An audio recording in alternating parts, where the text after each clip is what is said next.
بسم الله الرحمن الرحيم. طه ما أنزلنا عليك القرآن لتشقى إلا تذكرة لمن يخشى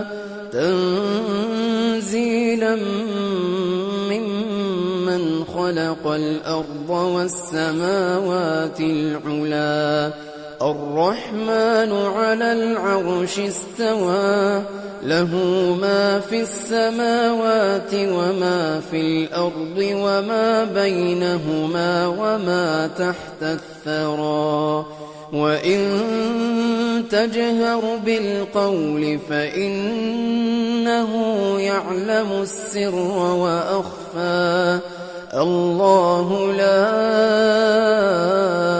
إله إلا هو له الأسماء الحسنى. وهل أتاك حديث موسى إذ رأى نارا فقال لأهلهم كثوا إني آنست نارا لعلي آتيكم منها بقبس أو أجد على النار هدى. فلما أتاها نودي يا موسى إني أنا ربك فاخلع نعليك إنك بالوادي المقدس طوى وأنا اخترتك فاستمع لما يوحى إنني أنا الله لا إله إلا أنا فاعبدني وأقم الصلاة لذكري إن الساعة آتية أكاد أخفيها لتجزى كل نفس بما تسعى فلا يصدنك عنها من لا يؤمن بها واتبع هواه فتردى. وما تلك بيمينك يا موسى قال هي عصاي أتوكأ عليها وأهش بها على غنمي ولي فيها مآرب أخرى قال ألقها يا موسى فألقاها فإذا هي حية تسعى قال خذها ولا تخف سنعيدها سيرتها الأولى واضمم يدك إلى جناحك تخرج بيضاء من غير سوء آية أخرى لنريك من آياتنا الكبرى اذهب إلى فرعون إنه طغى قال رب اشرح لي صدري ويسر لي أمري واحلل عقدة من لساني يفقه قولي واجعل لي وزيرا من أهلي هارون أخي أشدد به أزري وأشركه في أمري كي نسبحك كثيرا ونذكرك كثيرا إنك كنت بنا بصيرا قال قد أوتيت سؤلك يا موسى ولقد مننا عليك مرة أخرى إذ أوحينا إلى أمك ما يوحى أن اقذفيه في التابوت فاقذفيه في اليم فليلقه اليم بالساحل يأخذه عدو لي وعدو له وألقيت عليك محبة مني ولتصنع على عيني إذ تمشي أختك فتقول هل أدلكم على من يكفله فرجعناك إلى أمك كي تقر عينها ولا تحزن وقتلت نفسا فنجيناك من الغم وفتناك فتونا فلبثت سنين في أهل مدين ثم جئت على قدري يا موسى واصطنعتك لنفسي اذهب أنت وأخوك بآياتي ولا تنيا في ذكري اذهبا إلى فرعون إنه طغى فقولا له قولا لينا لعله يتذكر أو يخشى قالا ربنا إننا نخاف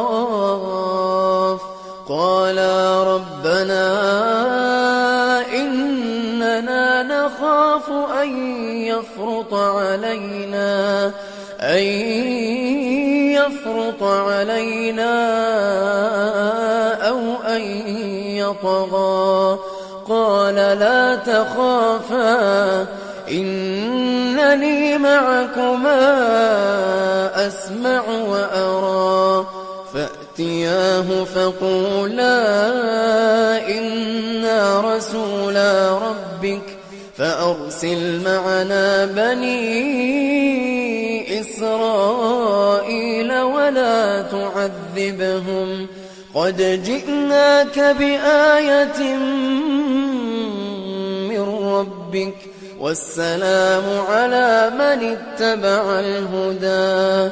إنا قد أوحي إلينا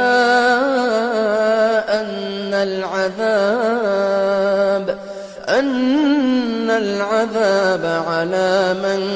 كذب وتولى قال فمن ربكما يا موسى قال ربنا الذي أعطى كل شيء خلقه ثم هدى قال فما بال القرون الأولى قال علمها عند ربي في كتاب لا يضل ربي ولا ينسى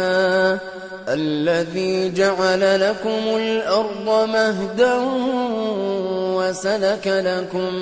وسلك لكم فيها سبلا وأنزل من السماء ماء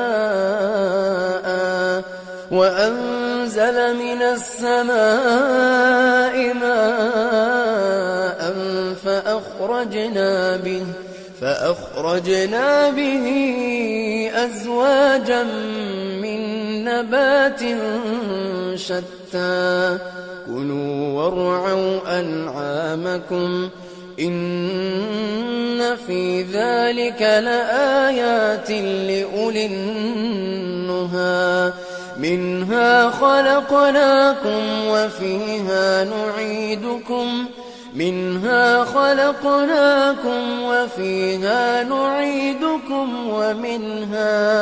ومنها نخرجكم تارة أخرى ولقد أريناه آياتنا كلها فكذب وأبى قال أجئتنا لتخرجنا من أرضنا بسحرك يا موسى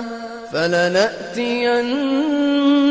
بسحر مثله فاجعل بيننا وبينك موعدا لا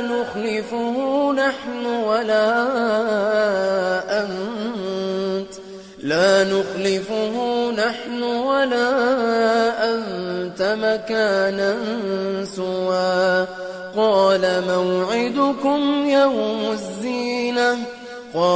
موعدكم يوم الزينة وأن يحشر الناس ضحى فتولى فرعون فجمع كيده ثم أتى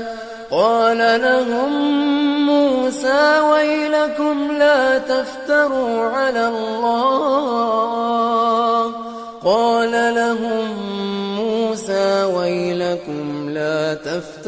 على الله كذبا فيسحتكم بعذاب وقد خاب من افترى فتنازعوا أمرهم بينهم وأسروا النجوى قالوا إن هذان لساحران يريدان أن يخرجاكم من أرضكم بسحرهما ويذهبا بطريقتكم المثلى فأجمعوا كيدكم ثم أتوا صفا وقد أفلح اليوم من استعلى قالوا يا موسى إما أن تلقي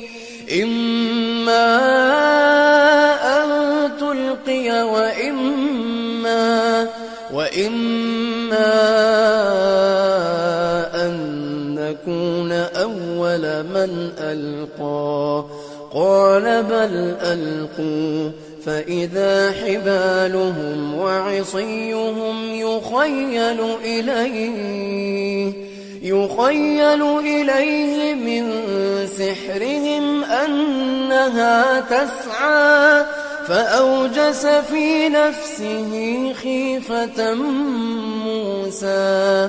قلنا لا تخف إنك أنت الأعلى وألق ما في يمينك تلقف ما صنعوا إنما صنعوا كيد ساحر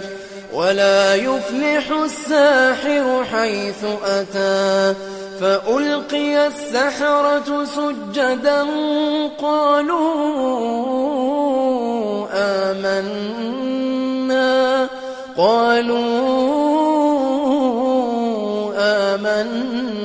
برب هارون وموسى قال آمنتم له قبل أن آذن لكم إنه لكبيركم الذي علمكم السحر فلأقطعن أيديكم وأرجلكم من خلاف ولأصلبنكم في جذوع النخل ولتعلمن أينا أشد عذابا وأبقى قالوا لن نؤثرك على ما جاءنا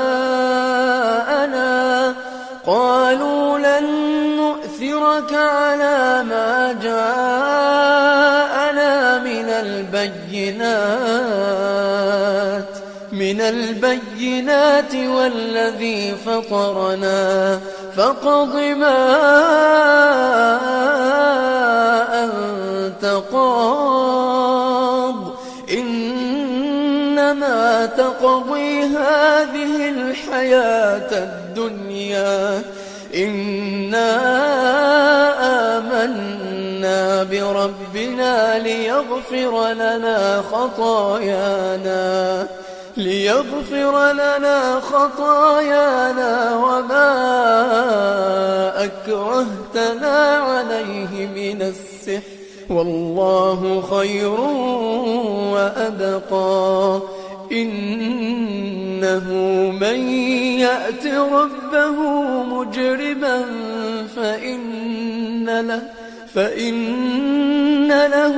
جهنم لا يموت فيها ولا يحيا. ومن يأته مؤمنا قد عمل الصالحات فأولئك لهم الدرجات العلا. جنات عدن تجري من تحتها الأنهار خالدين فيها وذلك جزاء من تزكى. ولقد أوحينا إلى موسى أن أسر بعبادي فاضرب لهم طريقا في البحر يبسا لا تخاف دركا ولا تخشى. فأتبعهم فرعون بجنوده فغشيهم من اليم ما غشيهم وأضل فرعون قومه وما هدى. يا بني إسرائيل قد أنجيناكم من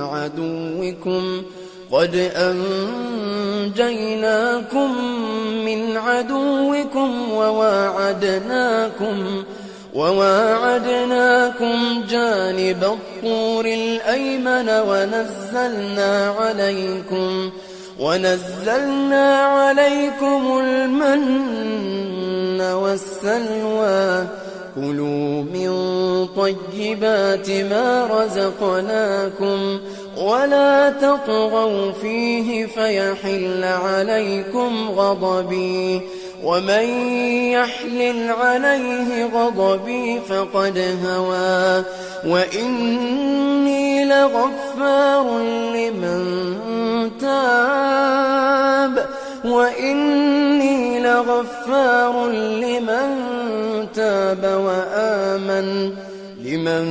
تاب وآمن وعمل صالحا ثم اهتدى. وما أعجلك عن قومك يا موسى؟ قال هم أولئك على أثري وعجلت إليك رب لترضى. قال فإنا قد فتنا قومك من بعدك وأضلهم السامري. فرجع موسى إلى قومه غضبان أسفا قال يا قوم ألم يعدكم ربكم وعدا حسنا أفطال عليكم العهد أم أردتم أن يحل عليكم غضب من ربكم فأخلفتم موعدي. قالوا ما أخلفنا موعدك بملكنا ولكننا حملنا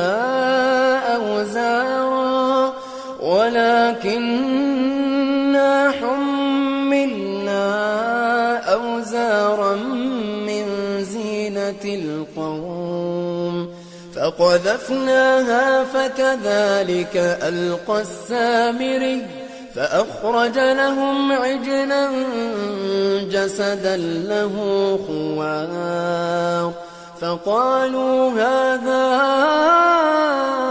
إلهكم وإله موسى فنسي. أفلا يرون ألا يرجع إليهم قولا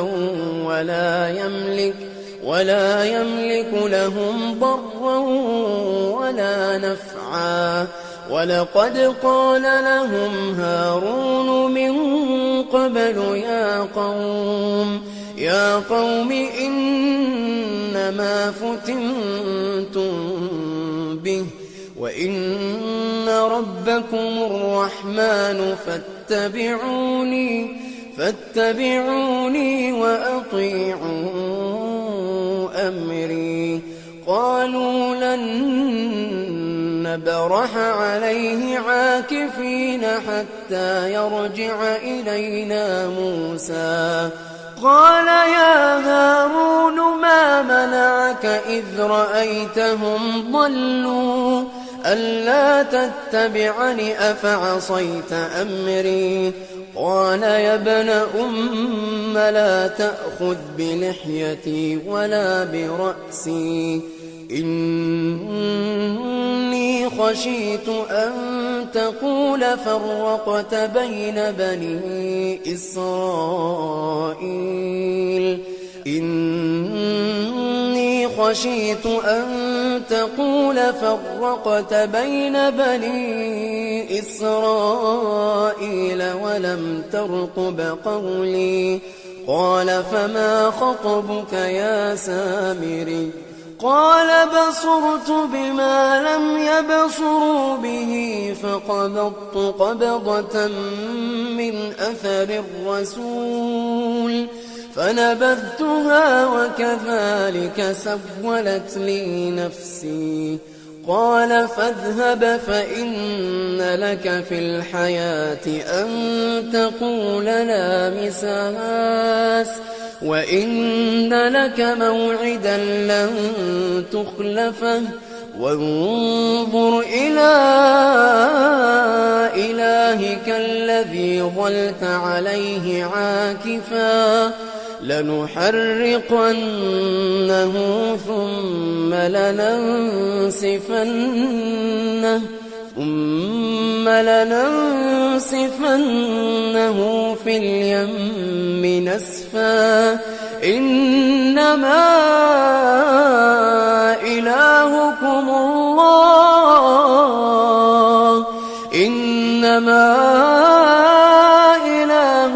الله الذي لا إله إلا هو وسع كل شيء علما كذلك نقص عليك من أنباء ما قد سبق وقد آتيناك من لدنا ذكرا من أعرض عنه فإنه يحمل يوم القيامة وزرا خالدين فيه وساء لهم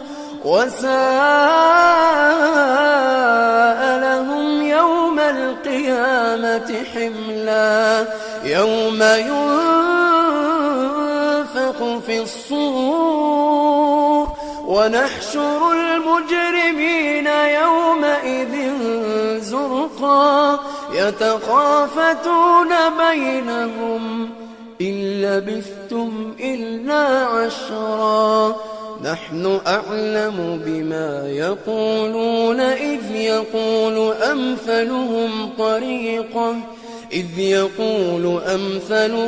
طريقة إن لبثتم إلا يوما ويسألونك عن الجبال فقل ينسفها ربي نسفا فيذرها قاعا صفصفا لا ترى فيها عوجا ولا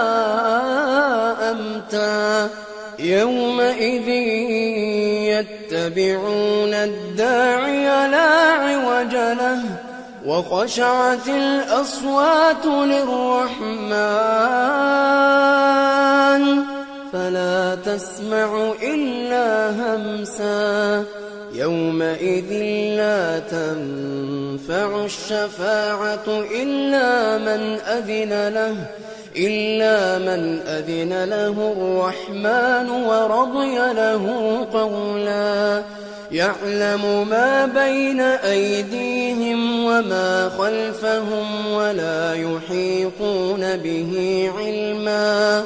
وعنت الوجوه للحي القيوم وقد خاب من حمل ظلما ومن يعمل من الصالحات وهو مؤمن فلا يخاف ظلما ولا هضما وكذلك أنزلناه قرآنا عربيا وصرفنا فيه من الوعيد لعلهم يتقون أو يحدث لهم ذكرا فتعالى الله الملك الحق ولا تعجل بالقرآن من قبل أن يقضى إليك وحيه وقل رب زدني علما ولقد عهدنا إلى آدم من قبل فنسي ولم نجد له عزما وإذ قلنا للملائكة اسجدوا لآدم فسجدوا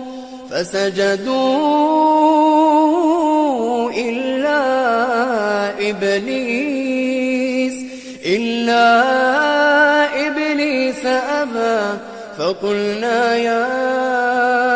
آدم إن هذا عدو لك ولزوجك فلا يخرجنكما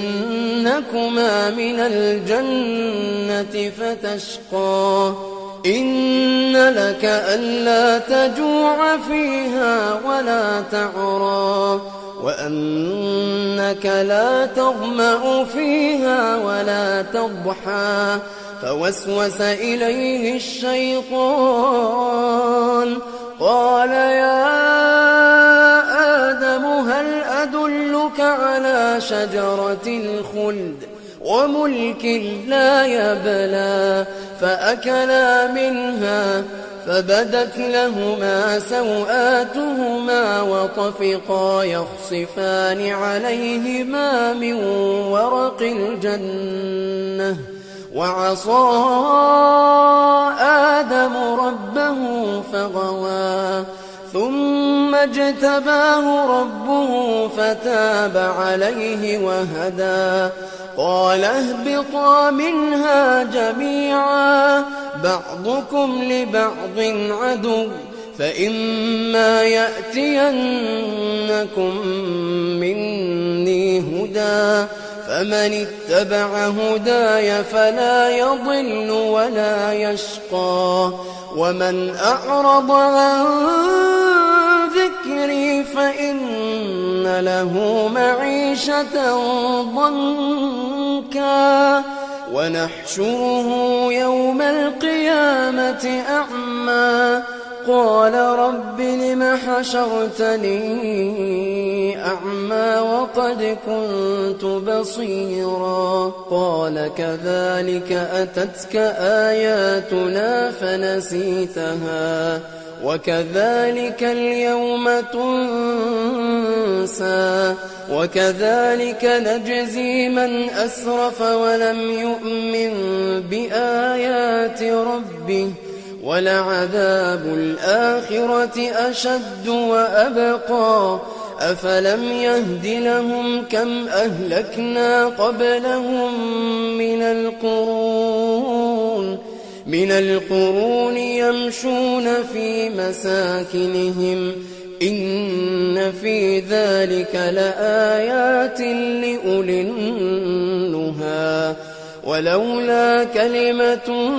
سبقت من ربك لكان لزاما وأجل مسمى فاصبر على ما يقولون وسبح بحمد ربك قبل طلوع الشمس وقبل غروبها ومن آناء الليل فسبح وأطراف النهار لعلك ترضى ولا تمدن عينيك إلى ما متعنا به أزواجا منهم زهرة الحياة الدنيا لنفتنهم فيه ورزق ربك خير وأبقى وأمر أهلك بالصلاة واصطبر عليها لا نسألك رزقا نحن نرزقك والعاقبة للتقوى وقالوا لولا يأتينا بآية من ربه أولم تأتهم بينة ما في الصحف الأولى ولو أنا أهلكناهم بعذاب من قبله لقالوا ربنا لولا أرسلت إلينا رسولا فنتبع آياتك من قبل أن نذل ونخزى قل كل متربص فتربصوا فستعلمون من أصحاب الصراط السوي ومن اهتدى.